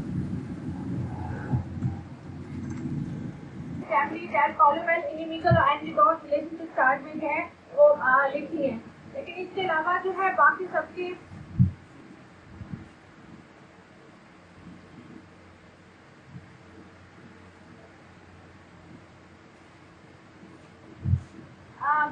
इसके अलावा बाकी सब ये है कि एक मैं बुक बना रही हूँ जो रिलेशनशिप चार्ट के हवाले से जिसमें जो मैंने चीजें जो लिखी हैं तो इंशाल्लाह 2 महीने तक जो है वो शाया हो जाएगी तो उसमें जो है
सबसे पहले रेमेडी का उसके कॉम्प्लीमेंट्री फॉलो वेल के बाद उसके एंटीडोट के इनिशियल के बाद उसका एक्शन के रेमेडी का किस पार्ट में एक्शन है और इसके अलावा उसकी रिस्ट्रिक्शन के जब हम एक रेमेडी देंगे तो तब जो है हम लोगों ने उसकी रिस्ट्रिक्शन क्या करनी है कि हम लोग को क्या नहीं लेना क्या आप ये रेमेडी ले रहे हो तो आपने इसके अलावा और क्या नहीं लेना गाइडिंग सिस्टम हाँ और गाइडिंग सिम्टम्स और उसके अलावा उसकी पोटेंसी और उसके रिमार्क्स कि इस मेडिसिन के जो है वो क्या क्या रिमार्क्स आए, क्या क्या चीज सामने आई है और इसका एक्शन जो है वो मेन कहाँ पर है और उसने अब तक कितने पेशेंट को कितना अच्छा मतलब क्योर किया है और क्या किस डिजीज में ज्यादा अच्छा क्योर किया है, तो ये उसके रिमार्क्स है। और इंशाल्लाह फिर 2 महीने तक जो है वो बुक पब्लिश हो जाएगी और मैं मतलब चाहती हूँ कि आप सबकी ये काम आए बुक और आप लोग की तो मतलब दुआ जो है वो मेरे साथ रहें इंशाल्लाह।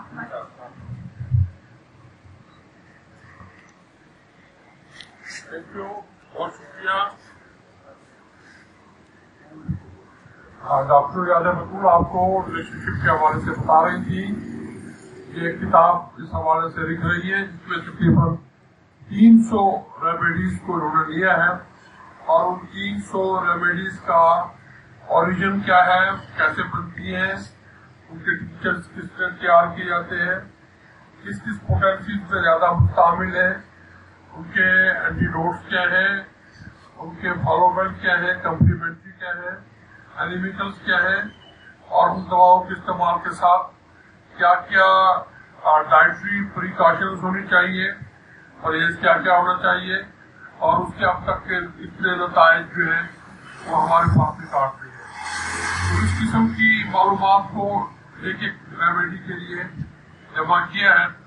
अब इनके लिए प्रॉब्लम ये है कि वो तमाम मैटर एक एक सफे पर एक एक रेमेडी का अंग्रेजी में है।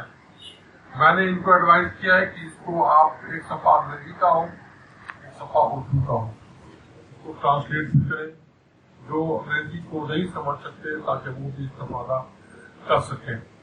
इंशाअल्लाह ताला ये बहुत जल्द पब्लिश हो जाएगी। तो इस हवाले से ये अच्छी अचीवमेंट उम्मीद है होगी। इनकी गुफ्तगू में अगर कोई कमी रह गई है मैं फिर डॉक्टर सदीक साहब की तरफ से कहूँगा कि अगर वो कोई स्कूल में बात मजीद आगे करना चाहे तो मैं उनको दावत देता हूँ।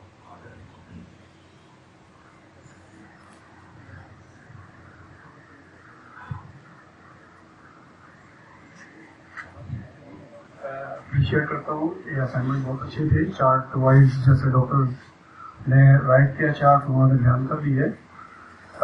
एक थोड़ी सी कमी रह गई है हमारे यहाँ होम्योपैथिक मल्टीपल सिम्टम्स के तहत उसमें एनिमिकल और सिम्टम पे एंटीडोट किए जाते हैं। ये डिटेल इंशाल्लाह कभी लेक्चर देंगे तो उसमें हम वाज़ेह तौर पर ध्यान करेंगे कि एक सिम्टम्स एक पिकुलर है तो दूसरी मेडिसिन उसकी उस पिकुलर को रिमूव करेगी, एनिमिकल करेगी या एंटीडोट करेगी। ये फर्दर इंशाल्लाह। बहुत शुक्रिया डॉक्टर सदीक साहब। अब मैं ज्यादा वक्त नहीं लूंगा जी, मैं आधे 5-7 मिनट अपना जो है वो हिस्सा डाल देता हूँ। असल में मेरी गुफ्तगू जो आज हो रही है वो स्पेसिफिकली हमारे उन प्रैक्टिशनर्स के लिए है जो IHME के साथ हमारा एक हराबंद दस्ता जो होम्योपैथी से प्रॉपरली नताइज हासिल नहीं कर सकता। कुछ दोस्त दूसरोपैथी करते हैं, कुछ एलोपैथी का सहारा लेते हैं, तो हम उन्हें आहिस्ता आहिस्ता होम्योपैथी की तरफ लाने के लिए कोशा है। तो मेरी जाती राय ये है कि हम उनके साथ अगर बहुत डिटेल में बारीकियों की तरफ जाएं तो वो भाग जाएंगे, होम्योपैथी की तरफ कभी नहीं लौटेंगे। तो उन्हें टू दी पॉइंट छोटी छोटी मोटी मोटी अलामतें और मोटी मोटी एक दवा और ऐसी दवा जो उनको फौरी तौर पर नताइज दे। तो इसको मैं होम्योपैथी तो नहीं कहूंगा, लेकिन इसे आप होम्योपैथिक टोटके समझ लें। आप कागज पेन संभाल लें, मैं कुछ थोड़े से टोटके बोल देता हूँ और फिर इंशाअल्लाह ताला अगली मीटिंग में इस पर मजीद गुफ्तगू करेंगे, आहिस्ता आहिस्ता आगे बढ़ते रहेंगे। मैं ये सर की तरफ से शुरू होता हूँ, होना भी सर की तरफ से शुरू होना चाहिए। तो सबसे पहले अमूमन ये पेशेंट्स आते हैं जिनमें ये हमारी कंप्लेंट होती है pain in shoulder, neck of neck में दर्द होता है गर्दन के निचले हिस्से में, पिछले हिस्से में, और साथ साथ शोल्डर्स में पेन की कंप्लेंट आती है। और मरीज कहता है कि मेरे बाजू भी सुन हो जाते हैं और दर्द नीचे आर्म तक, बाजू तक जाता है। तो ये बड़े कॉमन पेशेंट होते हैं। इस किस्म के पेशेंट के लिए ऑक्सैलिक एसिड मैं तो छोटी पोटेंसी में इस्तेमाल करता हूँ 6x में, आप 30 में यूज कर ले। मेरे बहुत सारे दोस्त जो है वो 1000 और 200 को यूज करते हैं। बहरहाल आप पोटेंसी के हवाले से अपनी मर्जी करें और दवा मैं खिला देता हूँ। ऑक्सैलिक एसिड को आजमाइए, ये मिनटों में काम करती है, पेन को रिलीफ देती है। हत्ता कि अगर इसको लंबा अरसा इस्तेमाल किया जाए,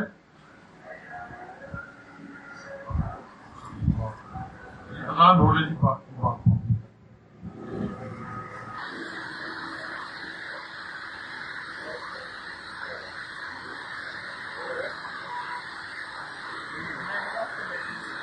जी, ये ऑक्सैलिक एसिड इसको तवील अरसा इस्तेमाल किया जाए तो ये गर्दन के मोहरों में होने वाली डिजेनरेटिव चेंजेस को भी किसी हद तक कंट्रोल कर लेती है और ऐसे केसेस में हाइपरिकम इसकी बहुत अच्छी हेल्पिंग साबित होती है।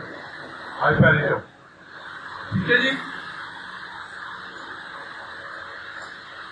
नैप ऑफ नेक में गर्दन के पिछले हिस्से में सर की पुष्ट से नीचे की तरफ आने वाला दर्द, ये ओवर ब्लड प्रेशर के पेशेंट में होता है और ब्लड प्रेशर के पेशेंट को कंट्रोल करना एक बड़ा अच्छा खासा मसला है। होम्योपैथ के लिए ये एक बड़ी आजमाइश होती है। इसमें मैं 3-4 रेमेडीज का नाम लूंगा। ब्लड प्रेशर के साथ साथ उसका पल्स रेट जरूर देखना चाहिए। अगर उसका पल्स रेट ज्यादा हो तो ऐसी सूरत में एलोपैथिक डॉक्टर को बीटा ब्लॉकर देते हैं। हमारे पास बीटा ब्लॉकर का एक बेहतरीन उत्पादन है, लाइकोपस वर्जिनिका। ये दवा लेफ्ट वेंट्रिकल के सुखराव को प्रॉपर करती है, उसके फैलाव और सुखराव को दुरुस्त हालत में लाकर पल्स रेट को कम कर देती है। जब लेफ्ट वेंट्रिकल पूरा फैलेगा और पूरा सुखड़ेगा तो यकीनी बात है कि पल्स रेट भी कम होगा। इस दवा को कभी नहीं भूलना चाहिए। लाइकोपस ज्यादा बतूल लिख लीजिए, लाइकोपस वर्जिनिका। ये ब्लड प्रेशर के ऐसे पेशेंट जहां बीटा ब्लॉकर को आपने रिप्लेस करना है, वहां इसका बड़ा कमाल रिजल्ट है। इसके साथ बूढ़े मरीजों में स्पार्टियम भी दी जा सकती है। स्पार्टियम की भी बहुत अच्छे नतीजे हैं। ऐसी सूरत जब हमें हार्ट इन्वॉल्व है, किसी किस्म की मायोकार्डियल प्रॉब्लम है, हार्ट के पुट्ठे कमजोर हो गए और ब्लड प्रेशर जो है वो हार्ट के फटफोट की सख्ती की वजह से बढ़ रहा है, तो अभी जिक्र हुआ था ग्रोनाइन का। ग्रोनाइन उसमें कमाल दवा है। ये जो एंजाइना होता है, मुझे भी हार्ट पेशेंट को मुझे बार बार दबान के नीचे ये एंजीसेट की गोली रखनी पड़ती है। ये ग्रोनाइन है, ये एंजीसेट भी ग्रोनाइन है। तो ग्रोनाइन हम छोटी पोटेंसी में मैं तो 3x में इस्तेमाल करता हूँ और 30 सेकंड में रिजल्ट लेता हूँ। 3x में ये मिलती ही 2x से 3x में ही शुरू होती है, क्योंकि बेसिकली ये धमाका के मवाद है, ये नाइट्राइट जितने भी होते हैं, तो ये मदर टिंचर में या बहुत छोटी पोटेंसी में 1x में या 2 में इस्तेमाल नहीं होते, अवेलेबल नहीं होते। और इसको अगर क्रूड में हो और थोड़ा सा रगड़ा लग जाए तो धमाका भी हो सकता है, आग भी लग सकती है। तो ये इस किस्म की 3-4 रेमेडीज हमारे होम्योपैथी में है, जैसे ग्रोनाइन है, ट्राइनाइट्रोटालजीन है और इसलिए किसी का कुछ रेमेडी ये ट्यूब में धमाका केस यूज किया। टीनेक्स में ये सेफ है, महफूज है, इसका इस्तेमाल बहुत अच्छे नतीजे देता है। एक और रेमेडी जो हैरत अंगेज नतीजे देती है और हीट स्ट्रोक पे मैं हैरान हूं तो उसका जिक्र क्यों नहीं आया। ना सदीक साहब ने किया, ना मेरी बेटी जवेरिया ने किया। चले मैं कर देता हूं। और तमाम दवाओं से बढ़कर है, मिनट्स में काम करती है, मिनट्स में काम करती है। ज्यादा बिल्कुल बता सकती है?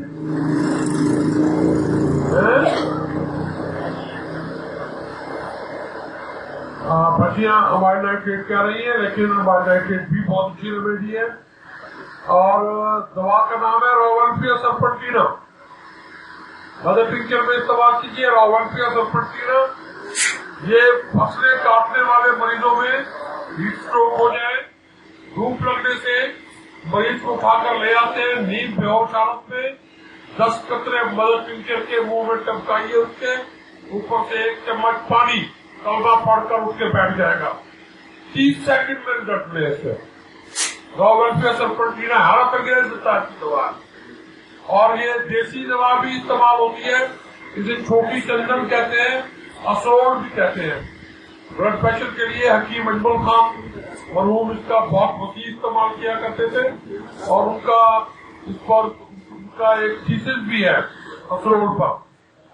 उन्होंने इससे 3 अल्कलाइड्स तैयार किए थे, अजमलीन, अजमलालीन और एक और है, मुझे उसका नाम सही याद नहीं। तो अजमलीन जो आती है अजमल खान दवाखाने की, वो भी इसी सरोल से रोवल्फिया सरपेंटिना से बनी हुई है। तो ये बहुत अच्छी रेमेडी है, बड़ी कारआमद है। आप चाहे बाजार से लेने की बजाय आप बाजार से 100 ग्राम जो है वो ले लें। आप छोटी चंदन के नाम से यह सरोल मिलती है, उसको आप किसी जार में बोतल में डालकर उसमें आधा लीटर जो है वो एथेनॉल डाल दें और उसी में पड़ा रहे, हिलाते रहे और इस्तेमाल करते रहे।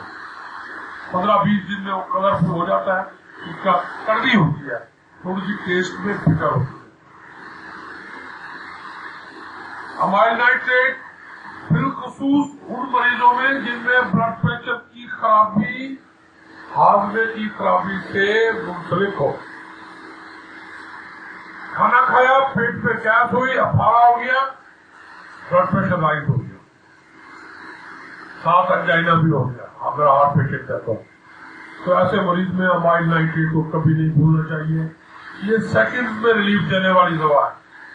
और इसके साथ हेल्पिंग के तौर पर अगर आप चाहें तो रफेनस, काली मूली वो भी इस्तेमाल कर सकते हैं, चाहे टिंचर में इस्तेमाल करें चाहे पोटेंसी में। अमाइड नाइट्रेट हमारे क्लिनिक में 2-3x4x में इस्तेमाल होती है और हम इसी के साथ 3x4x में रेफेनस भी इस्तेमाल करते हैं, रेफेनस सेटिवम इस्तेमाल करवाते हैं। इसके हर कंगेज। इसी तरह एक बात याद रखें, ये पोस्ट ऑपरेटिव सिंड्रोम, किसी मरीज का ऑपरेशन हो गया, ऑपरेशन के बाद आधी रात को नाम से दाड़ शुरू कर दी, मेरे पेट में गैस हो गई है, वो हिल नहीं सकता, गैस खारिज नहीं हो रही, पेट शुरू हो गया। और ये बड़ी अजियतनाक और कर्मनाक पोजीशन होती है और इसका एलोपैथी के पास कोई हल नहीं है। तो ऐसे मरीज को आप 30 में रेफेनस, सेटिवम और फास्फोरस एक के बाद दीगरे अल्टरनेट करके दे, ये सेकंड में उसकी गैस को डिजॉल्व कर देती है, तहरीर कर देती है और उसका पेन को रिलीफ मिल जाता है और बड़ी कमाल नताज की हामिल दवा है। सर में दर्द और ब्लड प्रेशर की अलामत में बेलाडोना को नजरअंदाज नहीं करना चाहिए। जहां हजियानी कैफियत हो वहां बेलाडोना बड़ी अहम दवा है और फौरन रिलीफ करती है। इसी तरह ये बात भी ध्यान में रखें कि ब्लड प्रेशर की अलामत में अगर डिप्रेशन काल हो तो और हम अल्टरनेट करके 2 दवाएं इस्तेमाल करते हैं, मिनटों में काम करती है, इग्नेशिया और उसके बाद कैनाबिस इंडिका। कैनाबिस इंडिका ये भंग है, भंग, इसको हम तिब्बी जबान में से कहते हैं वर्को ख्याल। तो ये वर्को ख्याल ये बड़ी कमाल की दवा है। मैंने इससे कैंसर के मरीज ठीक किए हैं। ये डॉक्टर वजाहत बैठा हुआ है पीछे, इसने एक मरीज मेरे गले डाल दिया था, खातून, जिसके लेफ्ट ब्रेस्ट में कैंसर था और वो शौकत खानम से लाइलाज होकर आया और जख्म खुल चुका था। उन्होंने कहा जी ये पेनिट्रेट कर गया नीचे लंग्स में, ऐसे था जी। मैंने उसको कैनाबिस इंडिका और कैलेंडुला मिलाकर, थोड़ी सी ग्लाइसरीन मिलाकर उस जख्म के ऊपर पट्टी रख दी, 4-5 तहें बना के, और उसको कहा कि ये टीचर है, इसको गीला रखना है आपने, सूखे रखना डे एंड नाइट। 20-21-22 दिन के बाद होगा तो लूसर नहीं पहचान, कोई जख्म का नामो निशान नहीं था, और वो गौर से देखने से वो जख्म के निशान, मामूली से निशान से पता चलता था कि वाकई यही मरी जाती है, वो ठीक हो गई। और ये बात डॉक्टर साहब कितनी पुरानी होगी, 7-8 साल पहले, 7-8 साल पहले की है, और वो पेशेंट अभी भी ठीक है और हयात है। उसके बाद ऐसी कई पेशेंट, ये एक का मिसाल इसलिए दे रहा हूँ कि जिसने बेटी की रेफर की थी वो बैठा हुआ है, और इस तरह की कई पेशेंट हमने अल्हम्दुलिल्लाह ठीक की। हमारे मुअज़्ज़िज़ मोहतरम, उनके हाई काबिल एहतराम मुजफ्फरगढ़ के सबसे सीनियर बुजुर्ग होम्योपैथ डॉक्टर शौकत साहब,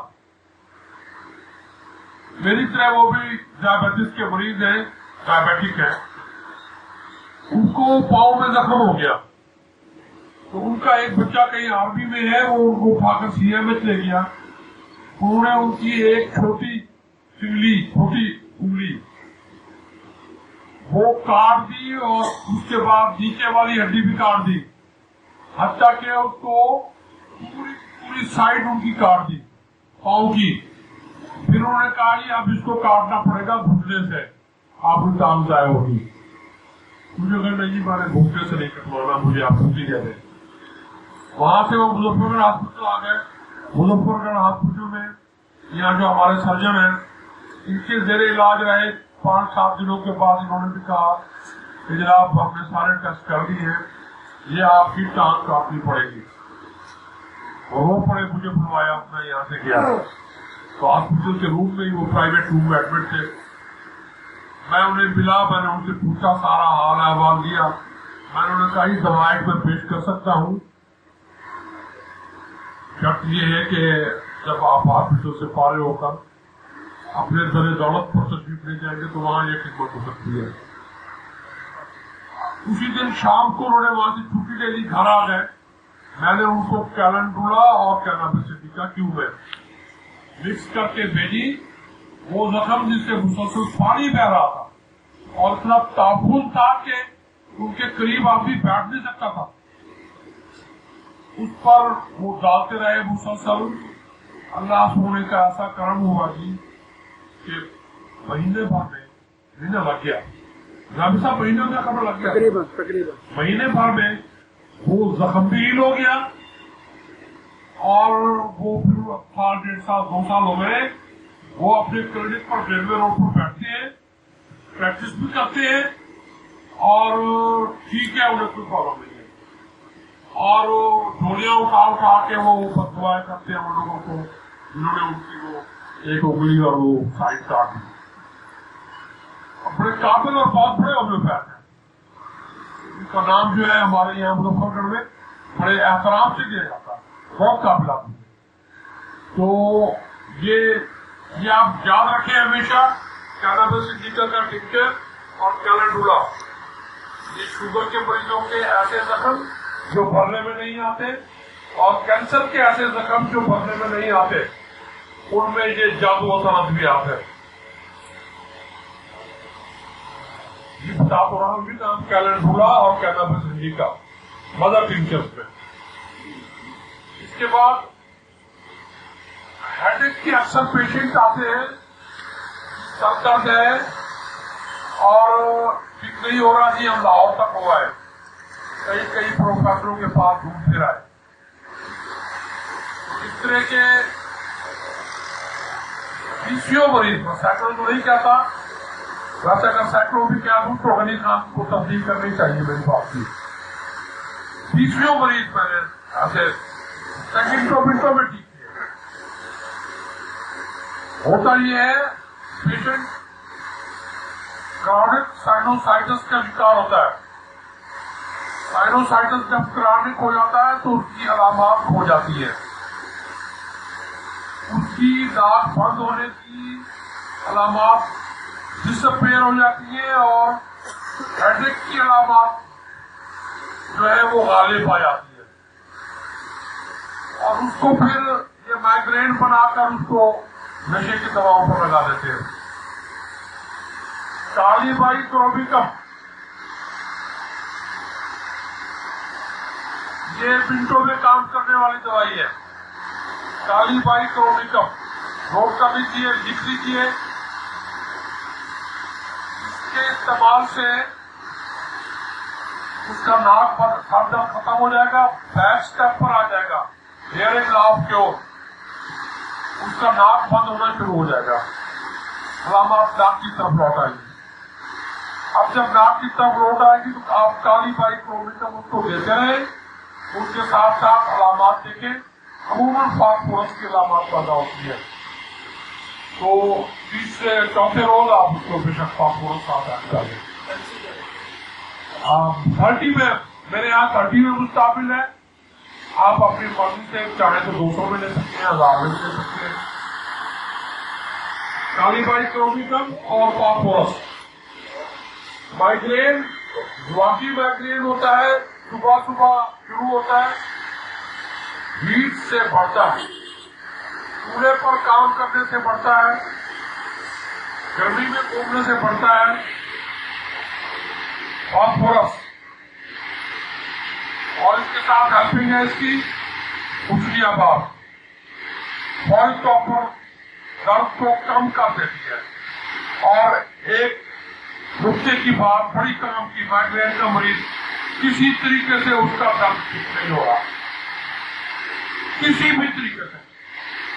एक फौजी अफसर मेरे पास अपनी आलिया को लेकर आया, कहने लगे जी इसका माइग्रेन नहीं ठीक होता, हत्या के वक्त पर ये लेट जाती है।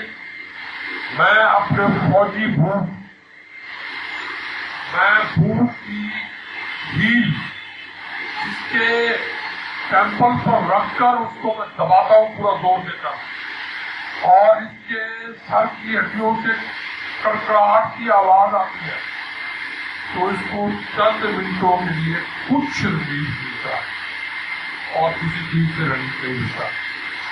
तो इस किस्म का ऐसा दर्द, जिद्दी दर्द माइग्रेन का किसी तरीके से नहीं जा रहा, याद रखिए टैमियाना, इसको बच्चों की दवा समझा जाता है, भाई ये बड़ी कारामद दवा है, ये माइग्रेन में जादू असर दवा है।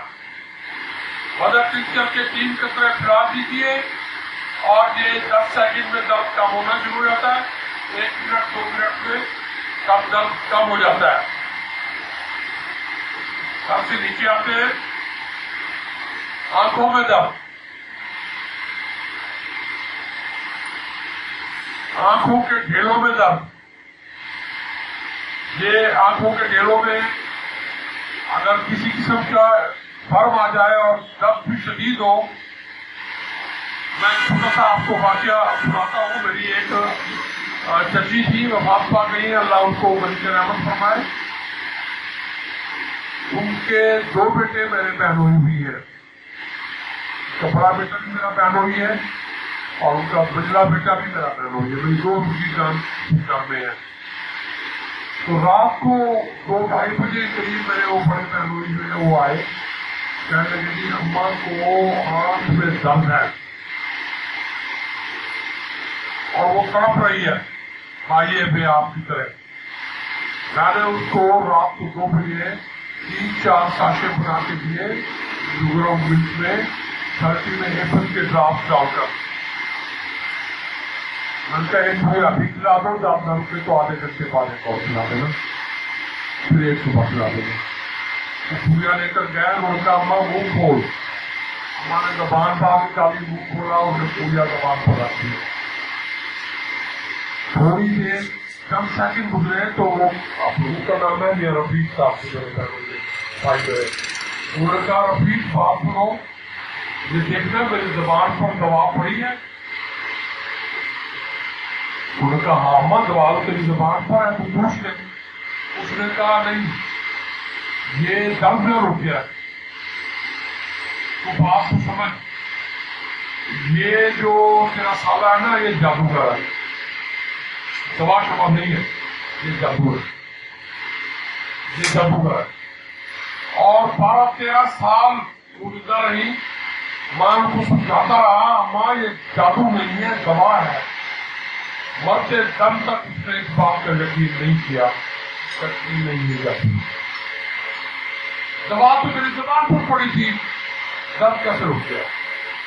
तो एपिस जो है, जहां उसकी परफेक्ट सिम्टम्स मिल जाए तो दर्द को ऐसे 10 सेकंड पे रोक देती है। नाक बंद और नाक के साथ साथ माथे में दोनों तरफ टेम्पोरल पेन। कश्मीर की दवा है, मेरा कश्मीरियों से बड़ा खास ताल्लुक है, मोहब्बत का। हम इंशाअल्लाह ताला जब तक कश्मीर पाकिस्तान का हिस्सा नहीं बनता, उस वक्त तक कश्मीर बनेगा पाकिस्तान का नारा इंशाअल्लाह ताला लगाते रहेंगे। और इंशाअल्लाह ताला कश्मीर के हवाले से जिहाद भी जारी रहेगा। कश्मीरी जितने अपनी कुर्बानियां दे रहे हैं, सिर्फ मर्द नहीं दे रहे, बीवियां भी दे रही है, बच्चे भी दे रहे हैं, बूढ़े भी दे रहे हैं। हमें पूरी कौम का साथ देना चाहिए। जब कश्मीर में तहरीक चलती है तो वहां बाजारों में जो नारा लगता है, आप लोग जानते हैं क्या नारा होता है? वहां नारा लगता है, पाकिस्तान से रिश्ता क्या, ला इलाहा इल्लल्लाह। हमारा उनके साथ ला इलाहा इल्लल्लाह का रिश्ता है। ये मुल्क ला इलाहा इल्लल्लाह के नाम पर बना। आज यहाँ ऐसी कौम पैदा हो गई है जो उलमाए कराम को गालियां देते हैं, जो बाप को गालियां, आलिम बाप होता है, आपके मसलक का है या नहीं है? मैं फेसबुक पर देखता हूँ मौलाना फजलुर रहमान के हवाले से, मैं उनका फॉलोअर नहीं हूँ, मैं उनका फॉलोअर नहीं हूँ, लेकिन वो आलिम है, वो मुफ्ती महमूद का बेटा है। ऐसे लोग उसको गालियां देते हैं जिनको अपने बाप का नाम नहीं मालूम। उन लोगों को ये मालूम होना चाहिए कि उसकी वल्दियत मुफ्ती महमूद से मिलती है, और मुफ्ती महमूद वो शख्स है जिसने 73 के आइन में मौलाना मौदूदी